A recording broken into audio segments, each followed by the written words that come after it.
adeegeena sidii waaye meeshan waxaan ku haysanaa karooto iyo basal iyo tuun. ayaantan karooto waa la ay haldahay karootooyin yar yar la isoo aruuriye hal xab tuun iyo hal xab basal meeshan ku haystaa maanta maalinta qasilka iyo cilaanka waaye dadka timaha yar fiidiyowooda waaye haddii aad timo badan tahay qasil iyo cilaanka timaha kugu sii badinaa saas darteeda marka baamiyaha isticmaalaysaa waxaa ku bedelinaysaa baamiyi meesha qasilka iyo cilaanka hadda basasha iyo waxyaabihii kala isku shiida inaa jarjaro teedi kale waxaan ii sheegaa isbuucii inaa isticmaashiin ukun haba yaraatee marka isbuucii 5 xabo 3 xabo la isticmaalaa laakiin meesha ugu yar adi 3 xabo waaye laakiin haddii hal xabo ay heli kartid xataa inaa isticmaashiin aan igula talnaa maxaa yeelay faa'iidada yaraan ma gasho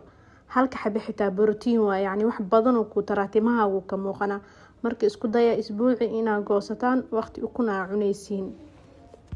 haddana waxayna jarjaraneynaa karootada iyo basasha iyo tuunta mar walba waxaan idhaa basasha hal iyo hal yaa laga badinin balse karootada hal xab weyn ama haddii yaryariin 3 xabo xataa karootada caadi waaye laakiin basasha iyo tuunta iska ilaali maxaa yeelay maqaarka inuu xanaaqay keenaysaa dabeecadaha inay isbedelaan ama in maqaarkii uu xasaasi waxyaabahaas ay kugu kacaan ama uu ku dakhraa laga yaabaa marka hadda intii isku shiidana marka isku shiida kadib biyaha ka miiray waxaa ku qasaa qasil iyo cilaanka wax kale ma sameynin saas ula socda marka baamiyaha lama miiro laakiin kan markuu yahay waa la miiraa oo qashinka iska bixinayna qasil iyo cilaanka ku qasanayna biyaha saa u jeediin hadda waa miiraa kadib qasil iyo cilaanka la soo bixinaa qasilka iyo cilaankan waa nii sheegay cilaanka midka qashin laha waaye qasilkan midka dalka ah waaye oo cilaanka u eegaadheesa adi markaas inta qiyaastaada taqaanid ani hadda waxaa ka qaatay qasilkoo 3 ah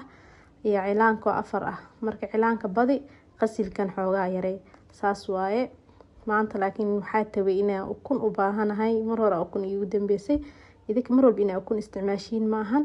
bishii oo dhan hal xab ukun aan ugu filan marka timo qaleele keenta iska ilaaliya ukunta laakiin aan hadda gadaala niyada iska dhahay kaale ku darsabal marka saas u soo qaatay wax yar saliidna waa ku daray mar walba saliidan waan ii xasuusinaa